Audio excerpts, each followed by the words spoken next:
right? Harari wonders, why can't people trust each other? He says, why can't, why, I understand. He says, I don't understand why people don't trust each other. Well, people don't trust each other, Yuval, because trust is based on shared value that's real. We trust each other when we share values that are real. That's what builds trust. His entire book, it's on my desk, Nexus, is about the tragedy of us not trusting each other. Yuval, you've done probably, I don't know, 100 talks around the world of why we don't trust each other. We need to trust each other. But Yuval, you are the expression of the world which practices Buddhism, or a form of Western Buddhism, which kind of meditates all the time. You're spiritual, but your point is nothing matters. No stories are real. No values are real. Any meaning or value we ascribe to our life is mere delusion. So we never have shared value, ever. There's never shared value. It doesn't exist. When you look at me and I look at you, there's no shared value that lives in both of us, between us, which is inherent and real. Of course we can't trust each other. Why would we trust each other? Does everyone get that? Do you get how tragic this is? Can I just kind of say this directly? Is this too much, everybody? Is this too much? Who's willing to hold this with me? I want to get the fucking tragedy of it. We can't trust each other because the mainstream legacies, right, of academia, right, and media, right, and religious thought is spirituality. It's right. We sell 60 million books, right? Yuval just came out with another children's book, number 3. Congratulations, hallelujah. We've got another children's book that tells children there's no shared value, there's no inherent value, there's no meaning that's real, but we're going to talk about it and be kind of, and it's a really great book. Really? Really? But you get that? And it's when we go spiritual and we abandon the field, we're not committed to anything, we're not obligated to anything. There's nothing that demands, there's no place that we drop on the ground in devotion. Right? There's no larger field for which we're willing to die. Right? There's nothing we're ever willing to die for. We're just trying to live as long as we can, as comfortably as we can. That's what we're doing. And then we die. It doesn't work.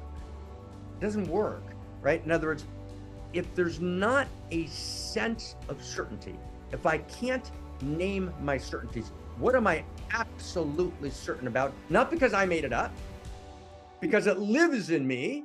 And this is one of the shared certainties of reality. So that's what value is. When we say value is real, value is a certainty. It's intrinsic, it's inherent, and it's real. And value has been rejected. Okay, now we're gonna break that open next week. But I want to get it this week. It's like a big deal. I went to a particular private school, and there was a person who was with me in the room who's, I believe, with us today. And this was kind of an elite private school, right? The leaders of the future. Mark Zuckerberg went to this private school. And I sat with the faculty, right? And I said to them, what are you teaching? And they said, well, we don't teach anything. We facilitate the kids to find, to find their own truth. Right? Okay. But where are they supposed to find it? Well, whatever they say, there's not a truth. But whatever the kids say, we help them to understand what they believe. But one second, you're the teachers. They're in high school. What are you sharing with them that's true? Anything? No.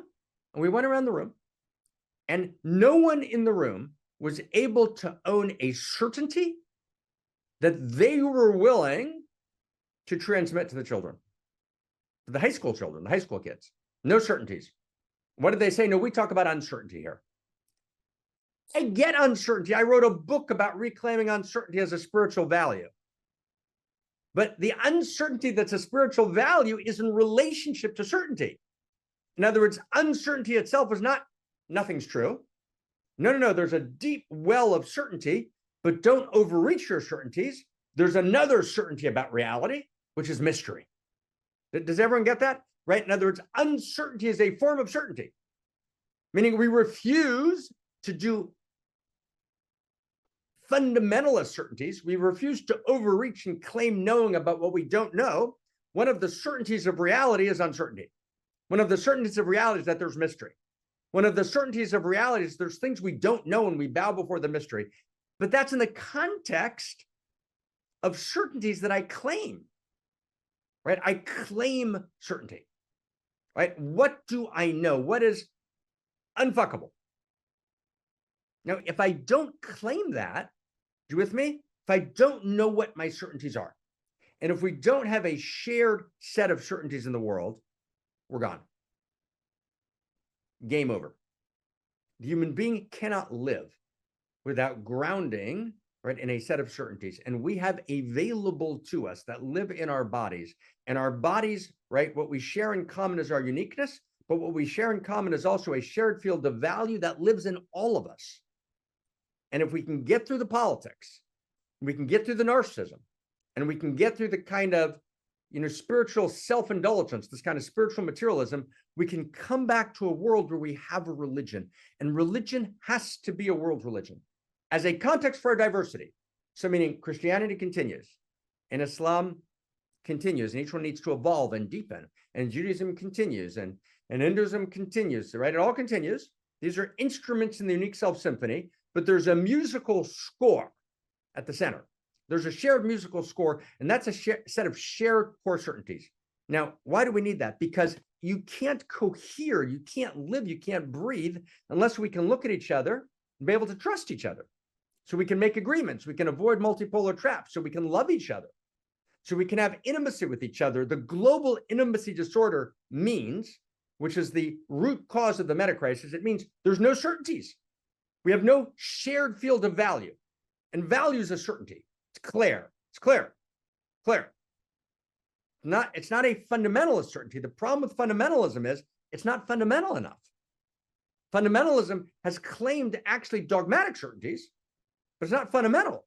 We need to be more fundamentalist than fundamentalism, and we need to be more postmodern than postmodernists. So what postmodernism did is it exploded false stories. It said, as Eli, how did you start? Let's look for truth. Postmodernism says truth. Let's actually uncover the motivations behind these stories of value that are actually seeking power. Let's explode them. Good idea. We're more postmodernist than postmoderns, and we're more fundamentalists. We're more fundamental, than fundamentalists. We're going to look, what are the fundamentals? What's non-negotiable? What do I actually trust? Not what do I believe in, some made-up belief, some made-up faith. What do we know is true? Right? What do we know is true? That we can actually look at our children as we read them a bedtime story and tell them that, instead of them actually reading Yuval Harari's new book of bedtime stories, right? Yuval Harari Nightmares, right? That tell children that all stories are completely made up and they have no grounding in reality, and that any meaning, young boy, young girl, that you ascribe to your life is a delusion, which is basically a form of psychosis. It's not going to work. It's not going to work. So I'm here, right? We're here, right? Tears in my eyes, blood on the ground, right? What do we actually know? Okay, what do we actually know? We're about to go into a 3-week conversation on wounding. So the core wound, we're going to finish in 1 minute. The core wound that exists, what's the core wound in reality? We've lost any access to certainty. There's nothing we're sure of. We've got no ground. We need to reclaim the ground. And it needs to be a shared ground, because we have planes crashing into World Trade Centers, because we have women dying left and right in Uganda all week because of actions we took too quickly in the United States, right? We need to feel each other. We need to feel a shared field of value and shared certainties. And so we're going to talk about next week is, how did those certainties get destroyed? What destroyed them? And we're going to next week rebuild them. That's what we're going to do next week. We're going to rebuild what is the absolute fundamental core with mad joy, right, of a world religion. What are the core certainties that every one of us all over the world can actually subscribe to, so we can begin to trust each other again? It's that fundamental. That's the fundamentalism we're going to go to. We can't have a fundamentalism that says everyone I meet, 98% of the people I meet are going to hell. I mean, get in your body what that experience is. If you're Charlie Kirk and you're walking around and you're a lover, and you're told that everyone that you meet, you've accepted Christ in 5th grade, Charlie did, and you're told that most of the people that you meet seem to be good people, they're going to hell. What do you do with that? That rips your body apart. Get it in your body. That's not fundamental. I fundamentally know that a good reality, like, doesn't leave anyone out, that everyone's welcome, and that we all come home. We all come home. We all go home together. No one's left out. We all go home together. That's fundamental. What's fundamental is we all go home together. What's fundamental is we're all on a certain kind of journey of transformation together. So how do we get there? Why did it get ripped apart? And I want to go, if we can, we got to go fundamental, like essential. Why did it get ripped apart? What destroyed it? What destroyed a sense? Was there ever a sense of shared certainty? Was there ever a sense? Was there never a sense? Was there a possibility? What destroyed the possibility? How do we actually reconstruct it? Right? How do we reconstruct it? It's 2:03. I know we have to end. Was this too much? Were we able to follow? Are we with each other in this challenge? Who's in? Could we make it? Are we in? Are we in? Who's in? Who's in? Okay, so we got to do this. Can we do it together? Can we just, like, hands together? Hands together. We can do this. We can do this. We can do this. We can create the new world. We're not interested here in just coming together every week. Let's just self-pleasure together and say nice spiritual things. Enough. Enough. We're done with spirituality. We're done with spiritual but not religious. Right? We're done with wisdom. We're going to be religious. We're going to reclaim religion, but not like the old religion. A religion in which everyone's welcome, where everyone has a seat at the table, grounded in profound certainties, and one of those certainties is uncertainty. But we have a home. We have a place to live. We've got to reconstruct that place to live that we can read to our children and to the child in ourselves as our bedtime stories. Okay. Deep out. Thank you, thank you, thank you, thank you, thank you.